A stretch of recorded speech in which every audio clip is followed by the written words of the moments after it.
Ассалому алейкум. Elita.kz90-нын көрмандары сиздерге мынал жакшы. Каны таза, жөнү таза, куйруктан разрезтер бар. 12 баш ургачы козулар чыкты.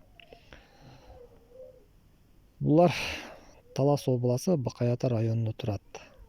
Булардын баалары 25 миңден. Кыргызстандын 7 областына доставканы уюштурабыз деп атат. Жөнү таза, көрүп турасыздар. Куйруктары ачык, кулактары жалбырак. Казактары жакшы. Баалары да өтө жакшы коюлган. 25 миңден.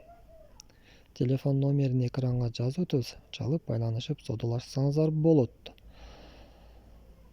Бааларын айтып өтсөк, 12 баш 25 миңден. Кыргызстандын 7 областына доставканы уюштурабыз деп атат. Телефон номерин экранга жазып өтөбүз. Чалып байланышып содалашсаңыздар болот. Адреси Талас обласы Бакай Ата районунда. Чалыңыздар, байланышыңыздар.